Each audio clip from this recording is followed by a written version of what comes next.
Now it's time for The Last Word with Lawrence O'Donnell. Good evening, Lawrence. Good evening, Rachel. And while you were working, we have breaking news on the Biden infrastructure package. The Senate Budget Committee has unanimous, Democrats only, on the reconciliation version of it. They have unanimously agreed tonight, the Senate Democrats on the Budget Committee, to a $3.5 trillion package that Chairman Bernie Sanders will be getting through the Budget Committee. It includes a Medicare expansion for dental, vision, dental care and vision care. This is really, these numbers are extraordinary, but the actual details of what's in this legislation include things that people have thought made sense for decades, literally decades, but never saw the opportunity. But here we are on the Democrats only bill tonight. Budget Committee, unanimous agreement. That means it's going to make it out of the Budget Committee. Mark Warner represents what you would probably consider the Manchin wing of the Budget Committee. Bernie Sanders represents the other side of the Democratic Party. They're all in agreement. So, Lawrence, on a scale of 0, nothing's happening, to 100, Joe Biden is signing the legislation. Where does that put us on the number line in terms of how close we are to the end versus the beginning? What's that? It's way up there for this package. The bipartisan package is its own track and is holding together remarkably well. President Biden's going to do something truly extraordinary tomorrow. He's actually going to go to the Senate Democrats' luncheon in the Capitol tomorrow, something he went to for 36 years as a senator. I know he went a few times as vice president. I personally never saw the president do that in either party when I was working in the Senate. So it's a really rare thing. But I can almost feel Joe Biden's eagerness to get up there and really lock in the deal in the full Senate, the full Democratic side of the Senate tomorrow after what they've accomplished in the Budget Committee tonight. So you think that this gets us closer to the end than the beginning? I mean, there's been so much talk, there's been a lot of news about every procedural step here, and I sort of feel a little bit gun shy about which one of these new steps matters. But on this one, since it's Democrats only, you think this is a close to the end hurdle. The only suspense, if it is that you're waiting to hear, is what does Joe Manchin think? He's not a member of the Budget Committee, but Mark Warner and Joe Manchin are together on that bipartisan version of the bill. They're very close together. I doubt that the Budget Committee would have ignored what Joe Manchin thinks in coming to this agreement. But even if they did, even if Joe Manchin, as this proceeds, wants to in some ways reduce the number, that's still possible within the way this moves. But I have to believe that Joe Manchin's interests were probably very strongly represented by Mark Warner on that committee, because what you want to do is come out of the Budget Committee with the shape of what it's really going to be.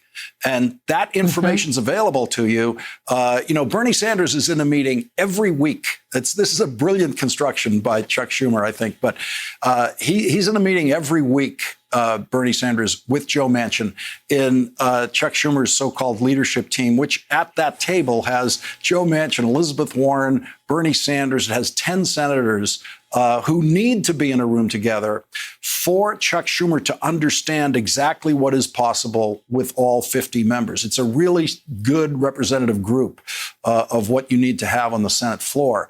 So I really have to believe, with all of that communication that Bernie Sanders and Joe Manchin have every week, that Chairman Sanders knew what he had to do to get not just the unanimous vote of his committee, but all 50 Senate votes on the Senate floor. A, thank you for explaining that. I did not understand that at all before you just explained it. And B, thank you for letting me interview you about this on your program this evening. I owe you some real estate. You can get it back from me tomorrow.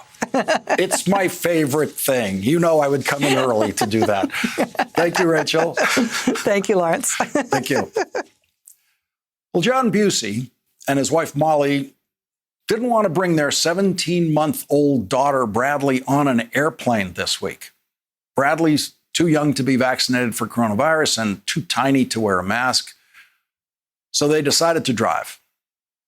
The Washington Post reports, quote, Busey got the call Sunday afternoon after grabbing 4 hours of sleep following the nearly 24-hour House committee hearing that had finally adjourned around 7:30 a.m. Scores of Texans had testified against the voting bill, but it passed along party lines. He and his wife loaded their Jeep Wrangler and were on the road within 2 hours and spent another 23 hours driving straight through to Washington, alternating driving and baby duties. Texas Representative John Busey's wife, Molly, is 27 weeks pregnant. They did not want to have to make that drive. None of the Texas Democrats who left the state to deny the Texas House of Representatives a quorum wants to be in Washington tonight. But they have made the trip to Washington to resist what President Joe Biden today called an assault on democracy. When Vice President Kamala Harris met with the Texas Democrats today, she gave them a standing ovation and then said this. The courage and the commitment and the patriotism that you all have evidenced by your actions in addition to your work and your words. And I know what you have done comes with great sacrifice, both personal and political.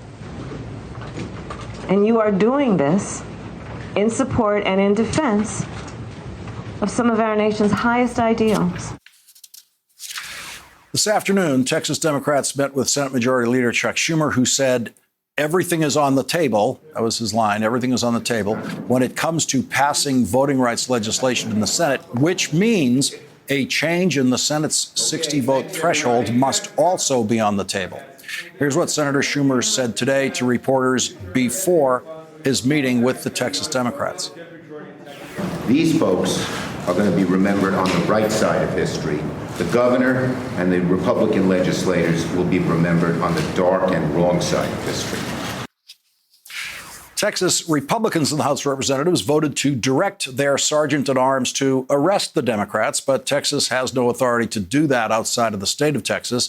NAACP President Derek Johnson, who will join our discussion tonight, has offered to cover bail costs for the Texas legislators facing arrest, saying, quote, we are fully invested in good trouble. Today, President Biden went to the birthplace of American democracy, where he delivered a speech on voting rights in Philadelphia's National Constitution Center. Just think about the past election. A 102-year-old woman in Arkansas who voted for the first time on the very spot she once picked cotton. A 94-year-old woman in Michigan who voted early and in person in her 72nd consecutive election. You know what she said? She said this election was, quote, the most important vote that we ever had. President Biden had a message for the loser of the last presidential election. In America, if you lose, you accept the results. You follow the Constitution. You try again. You don't call facts fake and then try to bring down the American experiment just because you're unhappy. That's not statesmanship.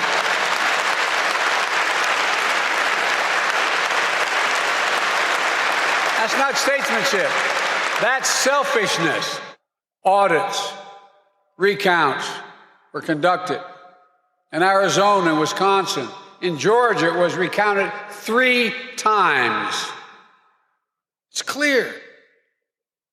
For those who challenge the results and question the integrity of the election, no other election has ever been held under such scrutiny and such high standards. The big lie is just that, a big lie.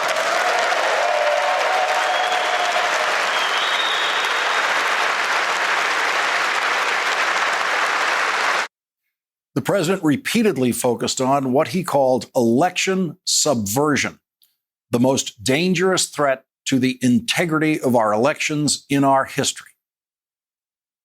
It's no longer just about who gets to vote or making it easier for eligible voters to vote. It's about who gets to count the vote. Who gets to count whether or not your vote counted at all.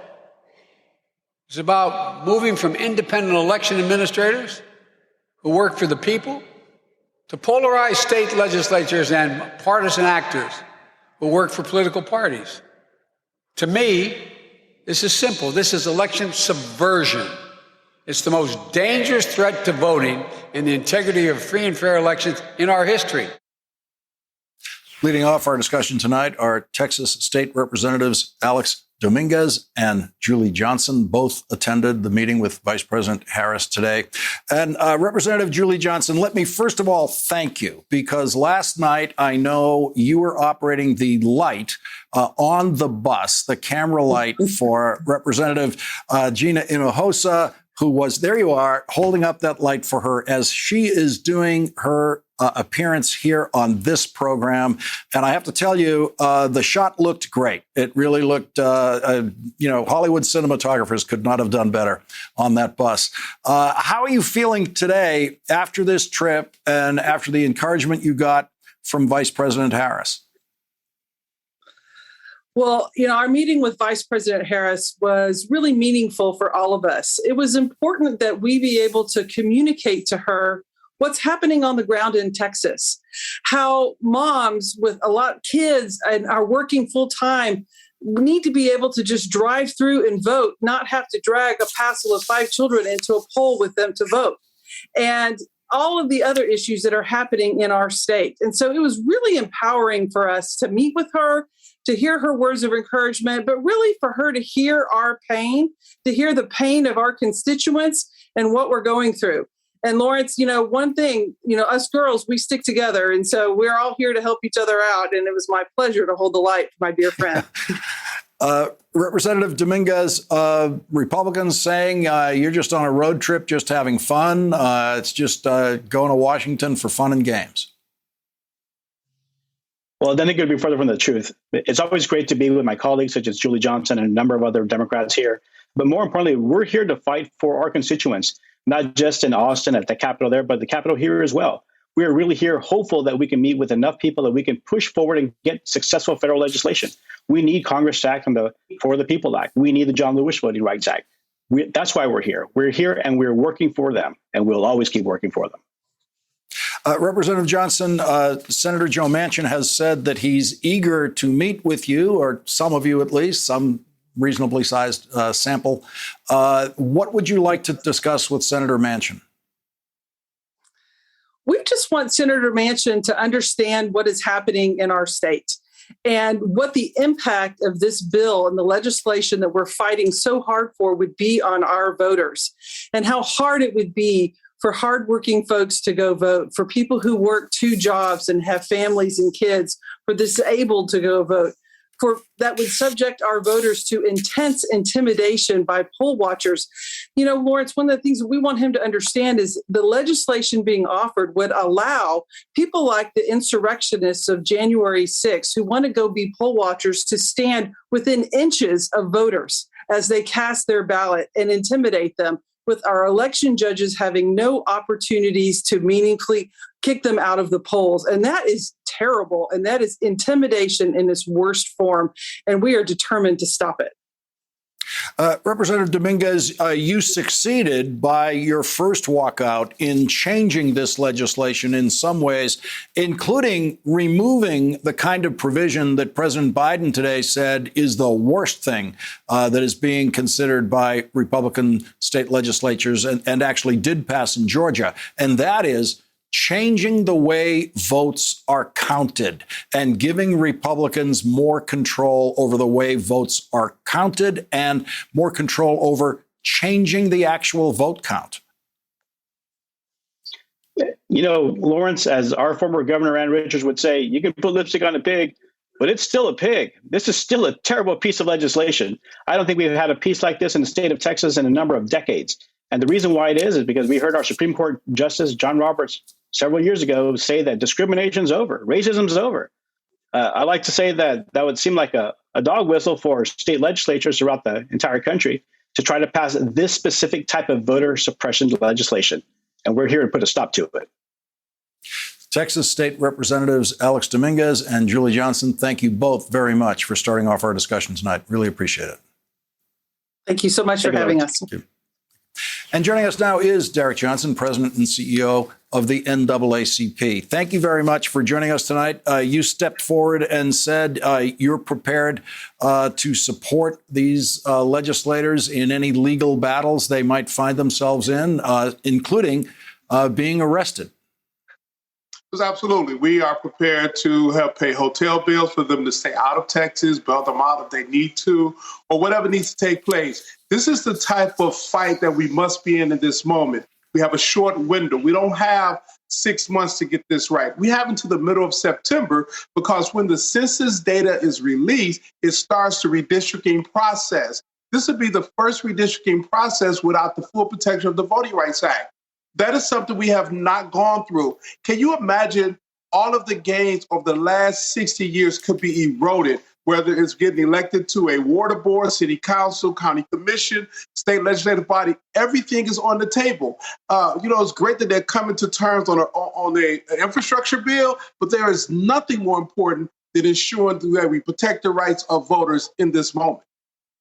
Let's listen to something the president had to say today about Republicans, and he actually asked them directly, have you no shame? We're asking my Republican friends in Congress and states and cities and counties to stand up for God's sake and help prevent this concerted effort to undermine our election and the sacred right to vote. Have you no shame? Derek Johnson, do you have an answer for that? But they have no shame. I've been beating this drum for a while. The subverting of democracy started with platforms like Facebook to allow the big lie to get to rolling. The big lie, all of the auditing of elections. At this moment in time in our democracy, the Republican Party have declared war. NAACP, we're nonpartisan. We've been in the exact same place for 112 years, that all citizens should have the right to fully engage and vote. Our franchise is our currency. And we must, in this moment, stand up like we've never stood up before. The president has set a tone. Now let's get some outcome. Because at the end of the day, speeches won't do it. Public policy will. We must get the type of public policy in place to protect the rights of voters from Georgia to Texas to Arizona back to Michigan. Anything less than that will be unconstitutional, in my opinion, even though we have a Supreme Court who's also positioned to underwrite the rights of voters across the country. Our democracy is under attack. Congressman James Clyburn delivered, I think, the most powerful presidential campaign endorsement I've ever seen. And the Biden presidency might not exist without James Clyburn's endorsement in that campaign. Tonight, Congressman Clyburn was on just an hour ago on this network with Rachel Maddow, saying that he wants Joe Manchin to agree to a change in Senate procedure to eliminate the 60-vote threshold for voting rights legislation. That's all he's asking for now, is just do it for voting rights legislation. He has asked President Biden to ask Joe Manchin to do that. There's no one more influential in this mix than James Clyburn. And he says he has his own private communication with Joe Manchin, and so far it's going well. But what I heard him say is get it done. However you need to get it done, get it done. So I don't want to get in the distraction of a procedural question around a filibuster. We know that the filibuster was being used by segregationists, Senator Eastland from Mississippi for many years to impede progress. We shouldn't even have that discussion. The only discussion I want to have is get it done. The rights of voters should be protected at all costs. We cannot truly live up to the mandates of our Constitution if we're not willing to ensure the protection of our votes. Derek Johnson, president of the NAACP, an honor to have you join us tonight. Really appreciate it. Thank you. Thank you. And coming up, another Texan crusading for voting rights. Beto O'Rourke will join us next.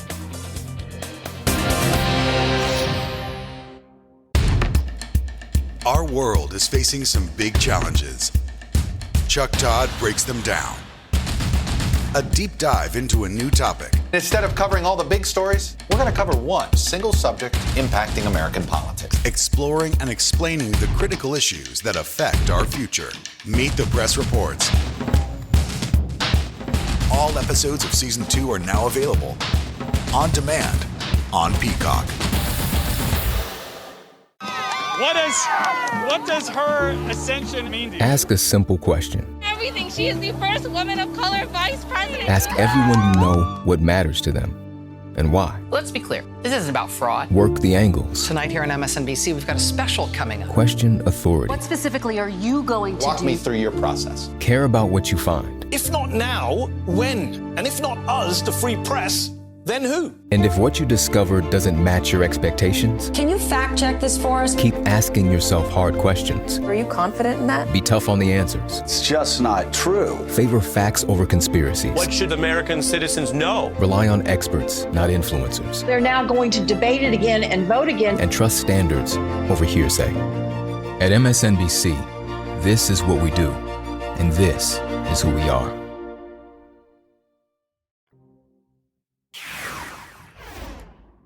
In Texas, for example, Republican-led state legislature wants to allow partisan poll watchers to intimidate voters and imperil and impartial poll workers. They want voters to dive further and be able to be in a position where they wonder who's watching them and intimidating them, to wait longer to vote, to drive a hell of a long way to get to vote. They want to make it so hard and inconvenient that they hope people don't vote at all. That's what this is about. Joining us now, Beto O'Rourke, former Democratic congressman representing El Paso, Texas. He is the founder of Powered by People, an organization helping elect Democrats in Texas. Thank you very much for joining us again tonight. I want to get your reaction to President Biden's speech today and his specifics about Texas. I thought it was so powerful. And he laid out in the starkest terms the attack that we're seeing right now in our democracy. He connected all the dots, the big lie, the insurrection on the 6th of January, all of these attempts in different state legislatures to make it harder for people to vote. And he singled out Texas in that speech, I think in part because this is already the toughest state in which to register, cast a ballot, and the Republican-controlled state legislature and a Republican governor are trying to make it even harder, especially on those with disabilities, on Black and brown voters, on voters who live in big cities. The speech was wonderful, and it was a speech the country needed to hear. The only thing missing, though, Lawrence, was a call to make an exception to the filibuster for voting rights legislation. He diagnosed the problem perfectly. He laid it all out for us so that we understand just how perilously close we are to losing our democracy. But then he did not provide the prescription that we've been waiting for, which is that we must summon the political courage and will to change the rules of the Senate, where a pro-democracy Democratic majority has the votes to get voting rights legislation like the For the People Act passed. That's what's missing. So I hope this is just the first of many speeches the president is going to give. And in the next one, he will make the case for changing the filibuster. That is an imperative if we're going to save democracy. Let's listen to more about what the president said today, especially in terms of the last election, where at least last time around, he, as he puts it, democracy held. Because of the extraordinary courage of election officials, many of them Republicans, our court system, and those brave Capitol Police officers, because of them, democracy held. One of the fascinating things about that is that one of the Republicans who helped the system hold, as he put it, was the Georgia Secretary of State, who has since then joined this change in Georgia, which he approves of in their new election law, which actually gives the Secretary of State less authority than before. And so as good as he was in the last election, the Georgia Secretary of State is not on the helping side of this issue now. Yeah, there was a really important passage in that speech where he talked about who will be able to count your vote and whether your vote will count at all when Republican-controlled legislatures can take control of the local elections boards, as they are doing in Georgia right now, then the victory he enjoyed in the November 2020 election, first Democratic nominee to win the electoral college votes in that state in I don't know how many decades. I don't know, Lawrence, if that is possible in 2024 when those Republican-controlled election boards can overturn the count of the vote. They'll now have the power to do that. And as you know, that was a provision that was in the elections bill in Texas during the regular session. We may see its reappearance in the current version of it, but it would allow the state of Texas to overturn statewide elections going forward. So, though the president said that we must organize and band together and do this as Americans before we're Republicans and Democrats, I agree with all of that, but it is insufficient to the challenge at hand. That organizing will not stop the overturning of elections in Georgia and Texas. What we need is voting rights legislation, and we need the For the People Act specifically, and we need the president to make the case to the country, to the whole country, that we need to make an exception in the filibuster rule for voting rights legislation. We made exceptions for Supreme Court justices, federal judges, budget reconciliation issues that can pass on a simple majority. Let us make an exception for democracy. That's all we're asking for, not for Democrats, not for Republicans, but for America and this 245-year and counting experiment. That's what's at stake at this moment. There is also a little noticed exception in the Senate, as I'm sure you know, that fast tracks international trade agreements. They can get fast tracked through the Senate in a way that voting rights cannot at this point. But it seems, what you're saying about this rule, about that 60 vote threshold and Joe Manchin's position on it, does seem to be something that President Biden knows well and has been, at least privately with James Clyburn, working on Senator Manchin on this very issue. I mean, I think, as you know, those are the kinds of things that they do in private as long as they possibly can and try to get to some agreement in private. And we're going to find out whether they get there privately or not at some point. But the focus of the Texas legislators now is on Joe Manchin, and they've got a meeting, hoping for a meeting with him on Thursday. Yeah, those Texas legislators are the moral leverage that this debate needed. And I'm so grateful for their heroism and courage by coming up to Washington, D.C., leaving their families, their homes, their jobs, and facing arrest when they return to the state, putting it all on the line for democracy, for America. And it's hard to see that example and not be inspired.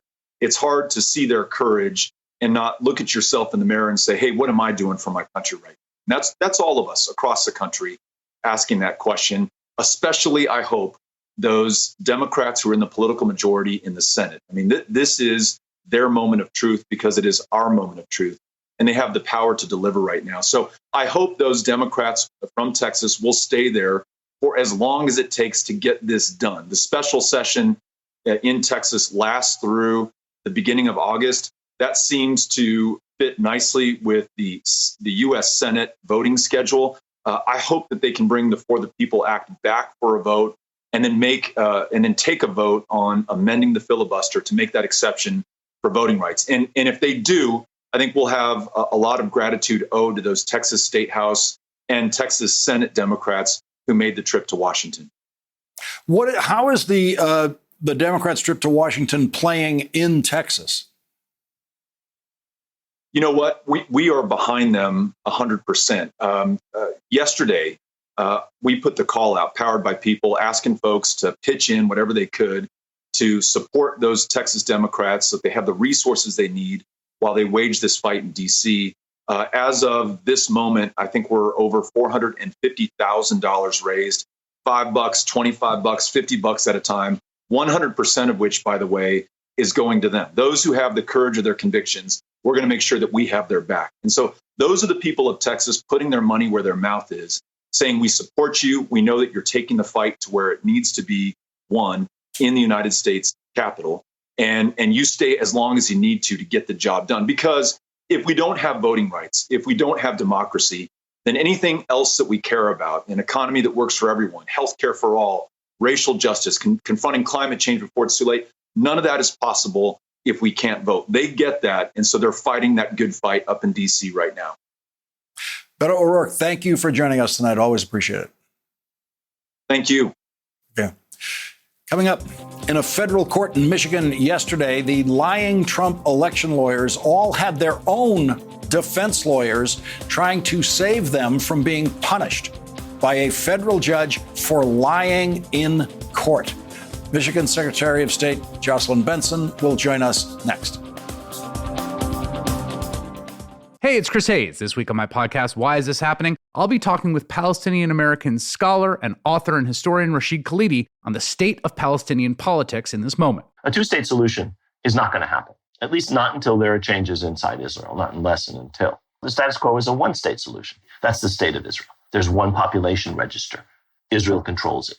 You cannot come in, you cannot go out, you cannot register a child, you cannot marry anywhere within that territory unless they approve. There's an illusion of a Palestinian authority, which is a mirage in terms of real sovereignty, jurisdiction, authority. It exists. It performs some governmental services on sufferance, by permission, but its main job is to keep the Palestinians down, to provide security for Israel as it continues to occupy and colonize. That's this week on Why Is This Happening? Search for Why Is This Happening wherever you're listening right now and subscribe. We can't undo what happened, but this court can do something to let the world know that attorneys in this country are not free to use our courts to tell lies. That is what David Fink, lawyer for the city of Detroit, told federal judge Linda Parker yesterday in Michigan. The lying lawyers he was talking about are the 9 lawyers who put their names on an utterly fraudulent lawsuit asking the state of Michigan to overturn the presidential election and award the state's electoral votes to Donald Trump. The city of Detroit and the state of Michigan are now asking the federal court to punish the Trump lawyers for the lies they told in court in that case. David Fink asked the court to impose, quote, the strongest possible sanctions against the Trump lawyers. He said, quote, these attorneys should never again be allowed to appear in a court in our jurisdiction or, frankly, anywhere else. Rudy Giuliani, who has already been barred from practicing law in the state of New York and Washington, D.C., because of the lies he told in other courts, is not one of the lawyers who put his name on the Michigan case and so is not subject to sanctions in this case.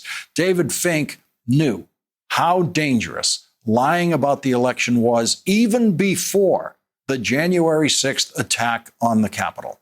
David Fink filed the request for sanctions against the lying Trump lawyers one day before the attack on the Capitol, the day before.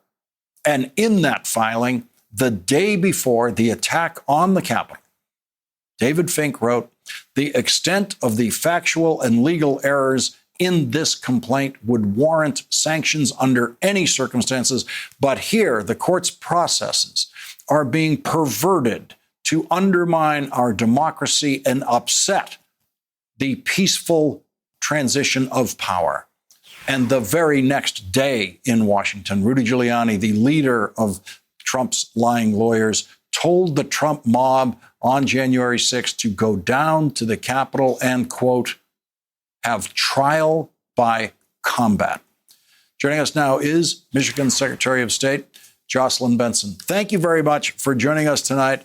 I have to say, I watched that hearing. It was on Zoom, available for all of us to see, with utter fascination at what these lawyers, the details of what these lawyers had actually done, actually said in court, and the documents they actually brought into court that turned out to be fraudulent.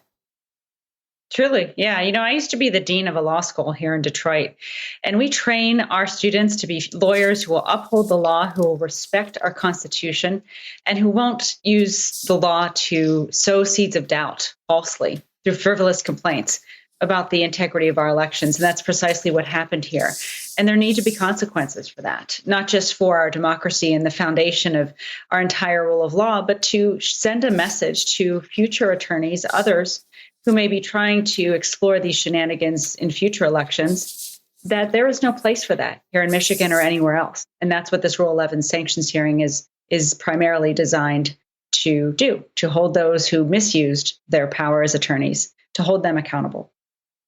Now, the federal court cannot disbar them because they don't actually have jurisdiction over their law licenses, but the judge could recommend it to the authorities that control that.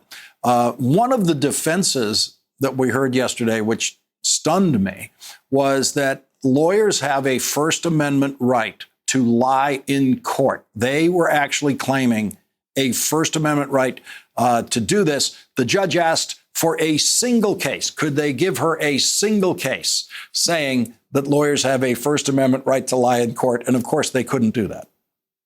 No, I mean, lawyers have a responsibility to uphold the law, to seek justice on behalf of their clients, not to lie and file frivolous, meritless complaints, all of which were dismissed, that are really designed as a PR strategy to undermine the public's faith in our elections. That is not what the courts are for. And there's no room for lies and misinformation in a court of law, particularly a federal court of law that's designed to enforce and uphold the principles of our federal Constitution. So the sanctions hearing is really what has been established in federal court to protect the sanctity of the courts as a place where justice can be sought and served, not as a place where people can sow seeds of doubt and spread lies and deceive people about the truth and the integrity of our democracy. Rudy Giuliani is already temporarily disbarred, a pending full permanent disbarment, which surely is coming in both New York and Washington. Is that enough to scare off lawyers from doing this in the future? Perhaps, but remember, there's a lot of things happening here. We're also seeing attorneys benefit financially through fundraising efforts and others in Arizona and Michigan by spreading this misinformation. It's become challenging election results you don't agree with. Became in the 2020 election cycle a strategy for undermining the public's faith in our democracy, but also a cottage industry of those trying to gain fame, influence, maybe political power, and raise money and build wealth off of lying to people. So there's a lot of accountability that needs to happen. This is one of those pieces, particularly for those attorneys. But political accountability is important as well, and voters have the ability to hold leaders accountable who lied to them about their democracy at the ballot box. So we need to seek accountability in every way we can, because this cannot become the norm in our democracy. We have to respect the will of the voters, not try to overturn it if we disagree with the results. Let's listen to what President Biden said today about what the Trump lawyers were up to. More than 80 judges, including those appointed by my predecessor, heard the arguments. In every case, neither cause nor evidence was found to undermine the national achievement of administering the historic election in the face of such extraordinary challenges. It just makes you wonder, Secretary Benson, how many times do they have to lose to believe they've lost in court? Well, as long as it becomes profitable to spread the big lie, as long as they can get attention and perhaps win elections even by spreading false information, and that remains to be seen as we approach the midterms next year. But there's a lot of ways I think people will still try to profit and gain power off of lying. But it's going to take leaders on both sides of the aisle, as many have, to consistently stand up and prioritize saving democracy as the number one issue of our time. I'm grateful that the president and the vice president, who was in Detroit on Monday, have prioritized this issue, but we need even more actions than ever before, really in also recognition of folks like those Democrats in Texas who have put their jobs, their careers, and so much on the line just to raise awareness about the need to do more to protect democracy against those who will try to change the rules of the game or lie to voters in a way with a goal of trying to undermine the will of the people and overturn it in future elections. Michigan Secretary of State Jocelyn Benson, thank you very much for joining us tonight. Thank you. Always a pleasure. Thank you. And coming up, the Biden infrastructure plan is very much on track tonight. It's on both tracks tonight. The bipartisan infrastructure bill got a big endorsement today. And tonight, the much bigger Democrats-only bill got the unanimous agreement of all of the Senate Budget Committee Democrats, led by Chairman Bernie Sanders. That's next.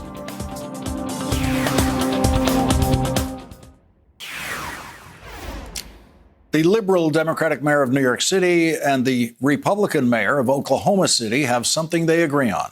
the Biden infrastructure plan. Today, 369 mayors from all 50 states and the District of Columbia sent a letter to the Democratic leaders and Republican leaders of the House and Senate asking them to take immediate action on the bipartisan infrastructure bill that President Biden has agreed to with a bipartisan group of senators. The bipartisan group of mayors supports the bill's, quote, comprehensive investment in public transportation, roads, bridges, passenger and freight rail, drinking water and wastewater, clean energy and electrification, legacy pollution cleanup, cyber attack and extreme weather resiliency, and universal broadband access. Here is Senate Majority Leader Chuck Schumer speaking tonight about the breaking news that the Democrats' only $3.5 trillion infrastructure bill that is now unanimously supported by every Democrat on the Senate Budget Committee and ready to go for a vote in that committee. Every major program that President Biden has asked us for is funded in a robust way. This wonderful plan that affects American families in a so profound way, more than anything that's happened in generations. We are very proud of this plan. We know we have a long road to go, but we're going to get this done. Joining us now is Nan Whaley. She is the mayor of Dayton, Ohio, and the president of the U.S. Conference of Mayors. Thank you very much for joining us tonight. Your letter to the leadership is about the bipartisan agreement, which we already knew more about than the Democrats-only agreement that was reached tonight. And that is the agreement that really will make a difference in the visible infrastructure that people see every day as they move through their lives. How important is it to Ohio? It's super important, Lawrence. I mean, not only is this about investing in our future, making sure that our communities can move around and have safe, clean drinking water, make sure that we can be connected, but it's also creating amazing, good-paying jobs that Ohioans can use and have. So really, the investment in the infrastructure package is so important for the future of my community and communities all across the state of Ohio. Were you surprised that you were able to get such a large bipartisan group of mayors? You've got Bill de Blasio in New York City, you've got the Republican mayor of Oklahoma City, and a lot of others. Not really, Lawrence. You know, I think the U.S. Conference of Mayors and the work that we do is all about bipartisan work. It's how we supported the American Rescue Plan earlier this year. And look, we thrive on wanting to get it done. You know, when you're a mayor, you don't have the luxury of debating very much. You just got to move and make sure that these problems get solved. Infrastructure has been something that we have been calling for years. We see an opportunity with the bipartisan package, and mayors long and always work in a bipartisan manner at the U.S. Conference of Mayors. The American Society of Civil Engineers gives your state of Ohio, I'm sorry to say, a C- grade on its infrastructure report card. It seems this is more important to Ohio than it might be to several other states. Absolutely. And, you know, Ohio is the heart of it all, right? So all roads lead through it. And unfortunately, a lot of those roads and bridges are in pretty bad shape. One bridge that is discussed a lot is the Brent Spence Bridge that moves from Ohio to Kentucky. That, again, still cannot move because we don't get an infrastructure package. You know, this is about commerce and freight, but it's also making sure that everyday Ohioans can get to work, can make sure they have access to jobs, and to make sure that we have broadband and all of the things you need now to really hold a job in this country. Ohioans need that investment, and we will not be able to afford it and do it without the federal government coming up in a partnership. The conference also made a point, and as mayors, we know the best decisions are the ones made locally. And we want to make sure that this partnership is, you know, passed in Washington, D.C., but allows for local control in these discussions and decisions, because mayors and the communities they lead really know best on what they need. Every city has different needs, even in Ohio. If you could have a word with the president tonight about what you need in the infrastructure bill, what would it be? Well, I think the most important thing that mayors would say, and what I would say, Lawrence, is let's get this done. We have a unique opportunity right now where everyone is focused around infrastructure, and we need to make sure that we deliver to the people of Dayton, to the people of Ohio, and to the people of America. We can do this, and mayors stand ready. Both Democrats, Republicans, and independent mayors stand ready with the president to get this done. Mayor Nan Whaley of Dayton, Ohio, thank you very much for joining us tonight. It's a pleasure. Thank you. We'll be right back.